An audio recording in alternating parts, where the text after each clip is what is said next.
Subscribe কৰিব MK টিচ চেনেলটো আৰু লগতে বেল আইকনটো অল কৰি দিব। সকলোকে মোৰ ইউটিউব চেনেলত স্বাগতম জনাইছোঁ। মোৰ ছাত্ৰ ছাত্ৰীসকল, আজি তোমালোকৰ মাজত আলোচনা কৰিবলৈ আহিছোঁ 6ষ্ঠ শ্ৰেণীৰ অসমীয়া পাৰ্ট 1 আমাৰ দেশ অনুশীলনৰ লগতে পাঠৰ ভিতৰৰ প্ৰশ্ন উত্তৰ আজি তোমালোকৰ মাজত আলোচনা কৰিম। তোমালোকৰ ভিডিঅ'টো প্ৰথমৰ পৰা শেষলৈ চাই যোৱা। যদি এতিয়ালৈকে মোৰ চেনেলটো ছাবস্ক্ৰাইব কৰা নাই, অতি সোনকালে মোৰ চেনেলটো ছাবস্ক্ৰাইব কৰি ভিডিঅ'টোত এটা লাইক কৰি দিয়া। বলা ভিডিঅ'টো আৰম্ভ কৰোঁ। 1 নম্বৰ প্ৰশ্নত হৈছে তলৰ উত্তৰটো বাছি উলিওৱা। প্ৰশ্ন: কবিতাটোত আমাৰ দেশৰ মূৰৰ মুকুট বুলি কাৰ কথা কৈছে? ইয়াৰ উত্তৰ লিখিবা গ. হিমালয়ৰ। তোমালোকৰ A, B, C, ক, খ, গ 4টা অপশ্যন দিয়া থাকিব। তোমালোকে যিটো শুদ্ধ হ'ব এইটো তোমালোকে গুগল কৰিব, বাছি উলিয়াব দিছে। ইয়াৰ শুদ্ধ উত্তৰটো হ'ব গ. হিমালয়ৰ। তাৰপিছৰ প্ৰশ্ন হ'ল কবিয়ে আমাৰ দেশক দেৱভূমিৰ লগত কিয় তুলনা কৰিছে? উত্তৰ লিখিবা খ.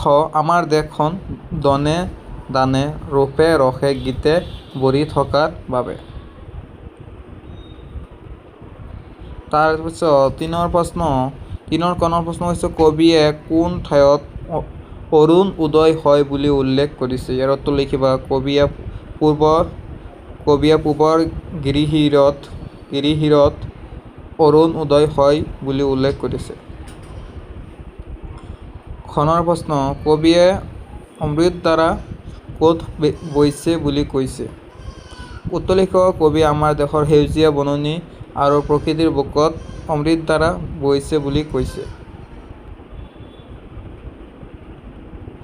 গ নম্বৰ প্ৰশ্ন কিহে অসমী আয়ৰ গাৰ সেউজুতি চৰায়? উত্তৰ লিখিব অসমৰ প্ৰাকৃতিক সৌন্দৰ্য, লোহিতৰ পানী আৰু শস্য শ্যামলা পথাৰে অসমী আয়ৰ গাৰ জেউতি চৰায়।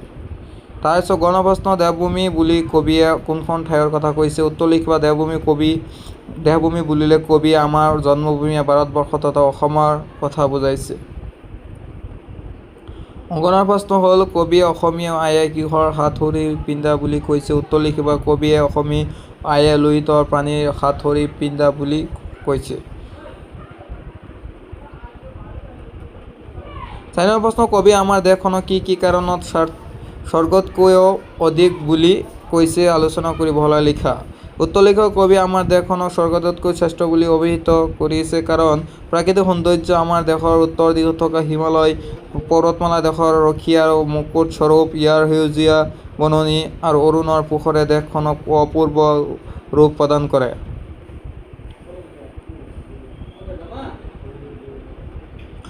সম্পদৰ প্ৰাচুৰ্য, আমাৰ দেশখন দনে দানে ৰূপে ৰসে আৰু গীতেৰে ভৰপূৰ, ইয়াৰ শস্য শ্যামলা পথাৰবোৰে দেহবাহীক অমৃতৰ দৰে আহাৰ যোগান ধৰে। আধ্যাত্মিকতা আৰু পবিত্ৰতা, কবিয়ে দেশখনক দেৱভূমি বুলি কৈছে য'ত ধৰ্ম আৰু সংস্কৃতিৰ এক সুন্দৰ মিলন ঘটিছে। প্ৰেম আৰু আৱেগ, জন্মভূমিৰ প্ৰতি থকা অপাৰ চেনেহ আৰু ইয়াৰ বুকুত লাভ কৰা শান্তিৰ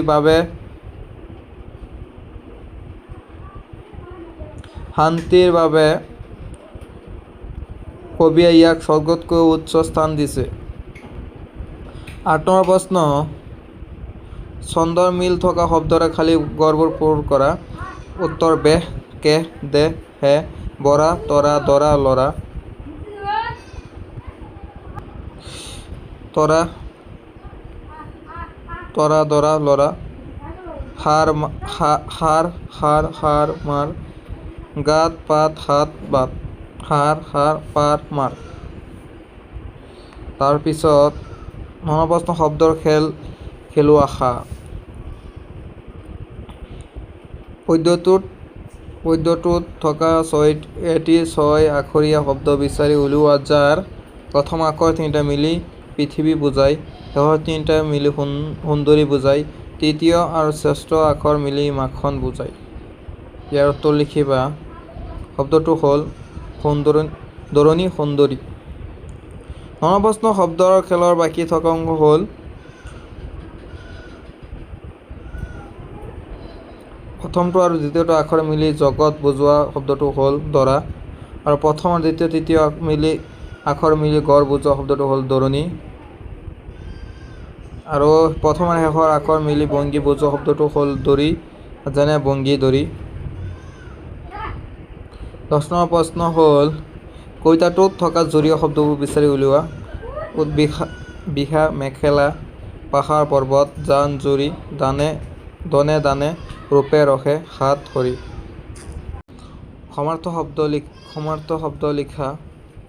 অৰুণ, সূৰ্য, বেলি, ৰবি, গিৰি, পৰ্বত, পাহাৰ, অচল, জননী, মা, মাতৃ, আই, ভৱন, গড়, গৃহ, আলয়,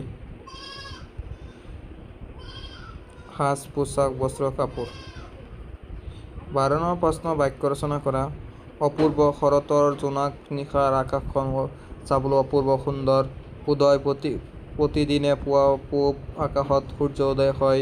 মনোহৰ আমাৰ গাঁৱৰ প্ৰাকৃতিক পৰিৱেশ অতি মনোহৰ। সেউজুটি জোনৰ পোহৰে ধৰিত্ৰীৰ জেউতি চৰাইছে। চেনেহী আইতাকৰ চেনেহী মাতে শিশুটিৰ মন জোৰালে।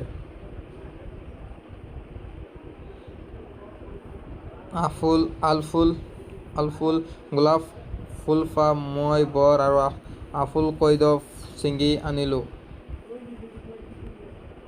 তাৰপিছত 13 প্ৰশ্নটো হ'ল কবিতাটোত থকা বিশেষণ আৰু বিশেষ্য শব্দ বিচাৰি উলিওৱা। অপূৰ্ব সাজ, শুকুলা পাত, সেউজীয়া বননি, চেনেহী আই, অমৃত ধৰা, অজেয় প্ৰাচীৰ।